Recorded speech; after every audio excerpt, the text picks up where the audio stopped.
Please do subscribe, hit the bell icon, get the notification. जय हिंद।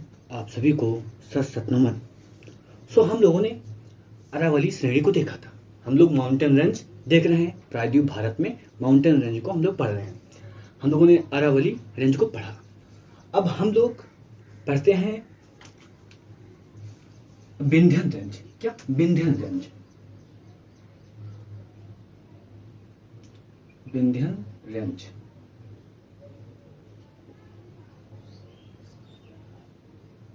क्या? Vindhyan range. अब Vindhyan range का लोकेशन, सबसे पहला जो हम लोग का दायित्व है कि भारत में उसका लोकेशन देख लेते हैं। क्या? लोकेशन। तो विंध्यन रेंज का लोकेशन आप ऐसे कहां तक कर सकते हैं? बिहार तक कर सकते हैं। क्या? बिहार तक आप विंध्यन रेंज के लोकेशन को दर्शा सकते हैं। विंध्यन रेंज देखिए, ये इसका क्या है? लोकेशन है। क्या? लोकेशन है। अब लोकेशन आप लोगों ने देख लिया। अब इसके बारे में सबसे पहली जो बात सामान्यतः जियोग्राफी के स्टूडेंट को करनी है वो कि इसकी उत्पत्ति कैसे हुई। क्या? उत्पत्ति कैसे हुई? तो विंध्यन जो रेंज है, ये रेंज भी नई रेंज नहीं है। क्या? नई रेंज नहीं है, यानी कि ये बहुत पुरानी रेंज है। क्या? पुरानी रेंज है। अब कितनी पुरानी रेंज है? अरावली से तो ज्यादा पुराना नहीं है, किंतु यह भी अरावली प्री कैम्ब्रियन काल में बनता है और यह भी प्री कैम्ब्रियन काल में ही इसका निर्माण होता है। क्या? इसका अगर उत्पत्ति देखें तो कब होती है इसकी उत्पत्ति? प्री कैम्ब्रियन एज में होती है इसकी उत्पत्ति। ठीक है, प्री कैम्ब्रियन एज में इसकी उत्पत्ति हो गई। ठीक है, और क्या? ये एक क्या है? एक बलित पर्वत का अवशिष्ट भाग है। क्या? अवशिष्ट भाग है।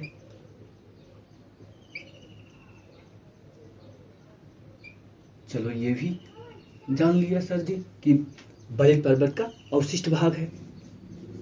ठीक है, अब बलित पर्वत क्या होता है? क्या? बलित पर्वत क्या होता है? बलन, अब हिमालय एक बलित पर्वत है तो वो किससे निर्मित हुआ था? बलन से।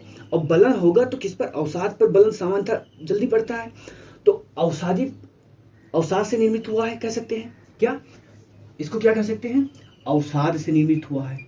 क्या? अवसाद से निर्मित हुआ है। बलित पर्वत है तो अवसाद से निर्मित होगा ही।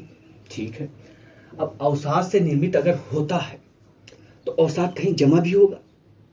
अगर अवसाद से निर्मित हुआ है तो अवसाद कहीं जमा भी होगा। हम लोगों ने बात किया है। क्या? हम लोगों ने बात किया था। क्या? ये अगर हम इस क्षेत्र को और इस क्षेत्र को क्या एक खड़े स्थलखंड के रूप में दिखा दें। क्या? खड़े स्थलखंड के रूप में दिखा दें। इसी तरह इसको आप कर लीजिए। ठीक है, और बीच में हम क्या जल भर दें या सागर मान लें। क्या? जल भर दें या सागर मान लें, तो आप अभी सागर ही मानिए। क्या? सागर मान लीजिए। ठीक है, अब ये जो सागर हैं, इन्हीं सागर में क्या होता है? अवसादों का निक्षेप होता है।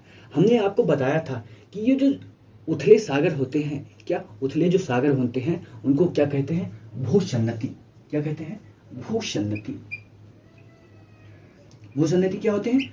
भूसन्नति उथले सागर होते हैं। क्या? उथले सागर होते हैं जहां पर क्या अवसाद का जमाव होता रहता है। ठीक है, अब यहां से अवसाद यहां जमा होगा, यहां से अवसाद यहां जमा होगा, और ये उथले सागरीय भाग है। उथले सागरीय भाग को ही भूसन्नति कहते हैं। ठीक है, भूसन्नति से ही हिमालय का निर्माण हुआ था। बलित पर्वत है तो ये भी जब बलित पर्वत है, इस समय की बात नहीं कर रहा हूं मैं, जब बना था तब बलित पर्वत है। इस समय अवशिष्ट है और अभी और आगे डिस्कस करते हैं। जब बलित पर्वत के रूप में इसका निर्माण हुआ, क्या बलित पर्वत के रूप में इसका निर्माण हुआ तो किसमें हुआ? भूसन्नति के सहारे हुआ। क्या? भूसन्नति के सहारे। जब बलित पर्वत है तो अवसाद से निर्माण होगा, और अवसाद कहाँ जमा होगा? कहीं भूसन्नति में जमा होगा, तो कह सकते हैं भूसन्नति से निर्माण। क्या? भूसन्नति से इसका निर्माण हुआ है। ठीक है, और किस भूसन्नति से हुआ? तो इतना हम लोगों के पास, इतना अभी हम लोगों ने रिसर्च नहीं किया कि सारे जो भूसन्नति है उनका स्पष्ट विवरण हो सके। क्या? स्पष्ट विवरण हो सके, इतना हम लोगों ने अध्ययन अभी नहीं किया है, क्योंकि अध्ययन करना बहुत ही जटिल होता है। भूगोल में स्पेशली आपको चट्टानों के तह में जाकर आपको इंफॉर्मेशन निकालना पड़ता है। तो हम इस भूसन्नति को, जिस भूसन्नति में इसका निर्माण हुआ, इसको हम नाम देते हैं विंध्यन भूसन्नति। क्या? विंध्यन भूसन्नति इसका नाम भी देते हैं।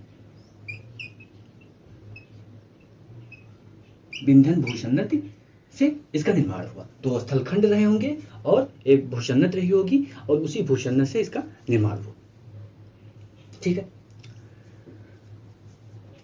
अब भूसन्नति से इसका निर्माण हो गया प्री कैम्ब्रियन युग में। अब ये क्या हुआ? वर्तमान युग। अब क्या आया? वर्तमान युग। और तब से ये इस पर अपरदनकारी शक्तियां, या कह सकते हैं बाह्य शक्ति, इस पर अपना प्रहार बार बार कर रही हैं और कह रही हैं अब तुमको, क्या? अपरदनकारी शक्तियों की इच्छा शक्ति को देखो, तुमको हम जब तक मैदान के बराबर नहीं कर देंगे तब तक हम क्या शांति से नहीं बैठेंगे। अपरदनकारी शक्तियां कब से लगी हुई हैं? प्री कैम्ब्रियन युग से, यानी आप मान के चलिए 500 मिलियन वर्ष पूर्व, तब से लगी हुई हैं और आज भी लगी हुई हैं। उसी तरह आप भी किसी भी कार्य को, कोई भी कार्य करिए लाइफ में अपना, कोई भी कार्य करिए, कोई कार्य छोटा बड़ा होता ही नहीं, कोई भी कार्य करिए पूरी शिद्दत से, जब तक खत्म नहीं कर देंगे तब तक छोड़ेंगे नहीं, जब तक तोड़ेंगे नहीं तब तक छोड़ेंगे नहीं। माझी, तो यहाँ भी अपरदनकारी शक्तियाँ उसी तरह काम कर रही हैं और विंध्यन से कह रही है जब तक तुमको मैदान के बराबर नहीं कर देंगे ना तब तक तुम्हें छोड़ना नहीं। ठीक है, उनका काम चल रहा है इतने साल से। अब इसके आप दक्षिण में अगर देखें, क्या दक्षिण में देखें तो एक फाल्ट का निर्माण होता है। हम लोग अगले वीडियो में हो सकता है कि फाल्ट रेंज खत्म हो जाए, फिर हम लोग फाल्ट ही देखेंगे। एक फाल्ट का निर्माण होता है। क्या? फाल्ट का। फाल्ट मतलब आप फाल्ट को कैसे समझिए? ये जैसे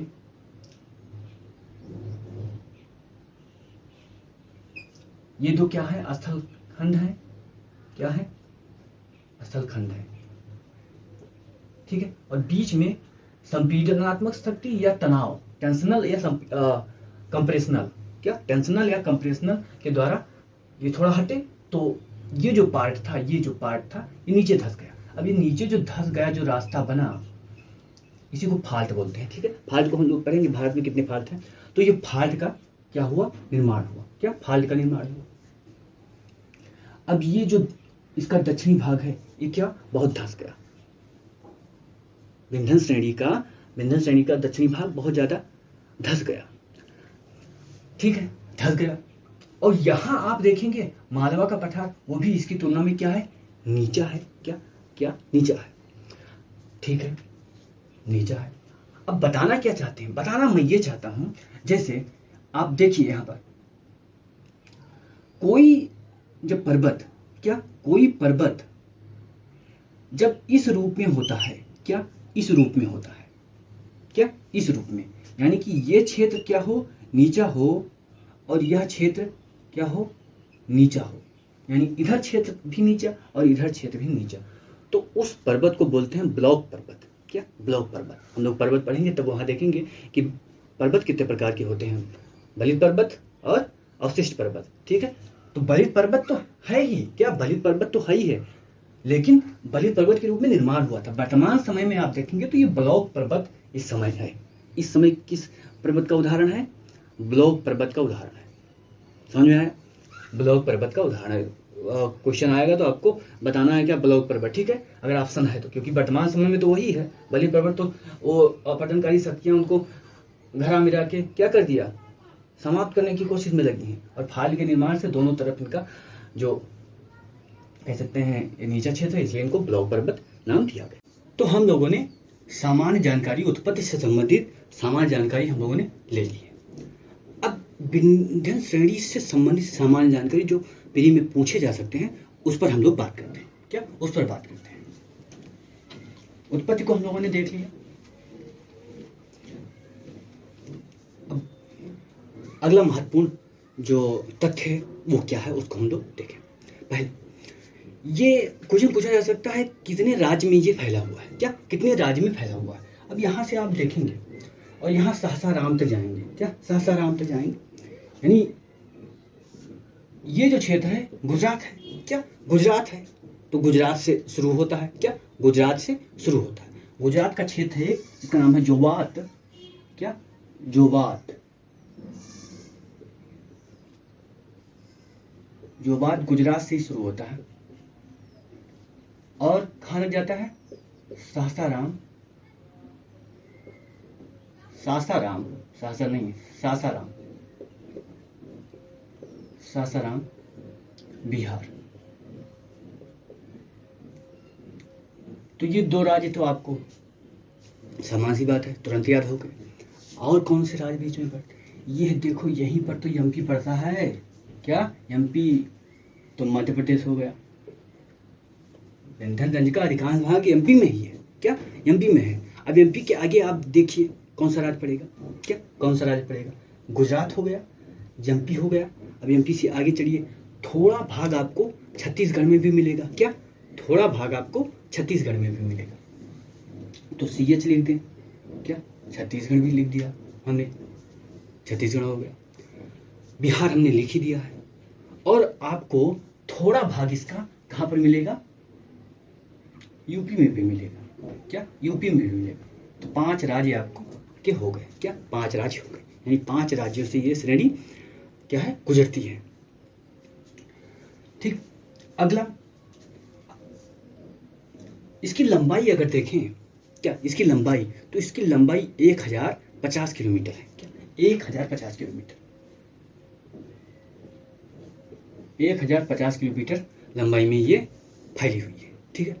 औसत ऊंचाई इसकी देखें। क्या? औसत ऊंचाई, तो औसत ऊंचाई इसकी है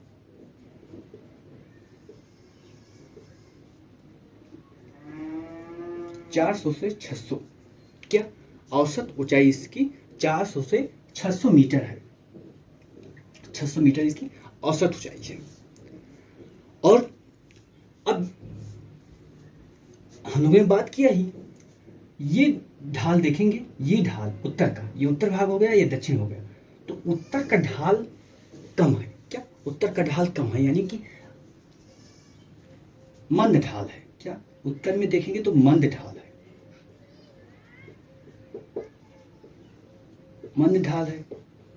अब आप दक्षिण में आइए। दक्षिण में मैंने बताया कि क्या पाया जाता है? दक्षिण में भ्रंश पाया जाता है। नर्मदा जिसमें से बहती है, नर्मदा भ्रंश कह सकते। तो भ्रंश पाया जाता है तो खड़ा कगार के रूप में हो जाता है। क्या? ऐसे यहां से नदी बह रही है तो क्या कह सकते हैं? दक्षिण में ढाल अधिक है। क्या? दक्षिण में ढाल अधिक है। ये भी आपको ध्यान रखना है। क्या? दक्षिण में ढाल अधिक है, ये भी आपको ध्यान रखना है। अब ये जो नर्मदा भ्रंश है ये इसके समांतर ही है। क्या? इसके समांतर ही है। क्या? नर्मदा घाटी या नर्मदा भ्रंश, क्योंकि नर्मदा नदी को हम पढ़ना है इसलिए यहाँ पढ़ने की जरूरत नहीं है। तो नर्मदा भ्रंश इसके समांतर है, ये आपको ध्यान रखना है। ठीक है। चलो इतना आप लोगों ने ध्यान रख दिया। अब कौन सा पॉइंट है इसमें जो छूट रहा है, जो एग्जाम के दृष्टिकोण से क्या है? बहुत ज्यादा आवश्यक है। क्या? क्या हो सकता है? अब आप केवल ये देखिए, ये जो क्षेत्र है ये देखिए आप उत्तरी कह सकते हैं, ये जो प्रायद्वीप का उत्तरी सीमा का निर्धारण करता है। ये भी आप कह सकते हैं सेंटेंस लिखने के लिए। क्या? सेंटेंस लिखने के लिए। और आपको इसमें क्या क्या देखना है वो हम लोग अब मैप में देखते हैं। क्या? मैप में देखते हैं। आप विंध्यन से क्या करना शुरू करें? सैर करना शुरू करें। क्या? विंध्यन से आप सैर करना शुरू करें। तो विंध्यन से जब सैर करेंगे आप तो अगल बगल देखते हुए भी चलना है। क्या? अगल बगल देखते हुए भी चलना है। तो यहाँ पर आप अपने बाएं जब देखेंगे तो यहाँ पर आपको मालवा पठार मिलेगा। क्या? मालवा पठार मिलेगा। इसको हम लोग पढ़ेंगे, लेकिन आपने देख लिया मालवा पठार पहले। क्या? मालवा पठार आपने पहले ही देख लिया। ठीक है, और आगे चलें। तो इसको मैं थोड़ा खंडित कर देता हूँ जिससे समझाने में अच्छा रहे। और आगे चलें। अब और आगे चलेंगे तो क्योंकि ये जो श्रेणी है अवशिष्ट हो गई है, तो इसमें बहुत सारे क्या हो गए हैं? खंड हो गए हैं। क्या? खंड हो गए हैं। तो उन खंडों को क्षेत्र के अनुसार अलग अलग नाम दिया जाने लगा है। तो वही हम लोग देख रहे हैं, खंड। अब आगे चलेंगे तो आपको मिलेगा भारनार। क्या? भारनार पर्वत श्रेणी। पर्वत श्रेणी। आप नर्मदा घाटी को पकड़ के जा रहे हैं या आप विंध्य पर्वत पर चढ़ के सैर कर रहे हैं, आपको पहले क्या मिलेगा? भारनार पर्वत श्रेणी। ठीक है, और आगे चलिए। अब भारनार पर्वत श्रेणी से जब और आगे जाएंगे तो ये सब मध्य प्रदेश की बात हो रही है, लाइन जा रही है, तो उसमें ज़्यादा टेंशन मत लेना। क्या? उसमें ज़्यादा टेंशन मत लेना। और आगे जाएंगे तो आपको मिलेंगी कैमूर। क्या? कैमूर की पहाड़ी। कैमूर की पहाड़ी, ये भी हम लोग मध्य प्रदेश में ही हैं। कैमूर की पहाड़ी होगी। अब कैमूर की पहाड़ी और भारनार के मध्य एक छोटा सा पठार है। क्या? पठार। ये छोटा सा पठार है, तो इसको भारनार पठारी कह देते हैं। क्या? भारनार पठारी कहते हैं। ठीक है, इसको भारनार पठारी कह देते हैं।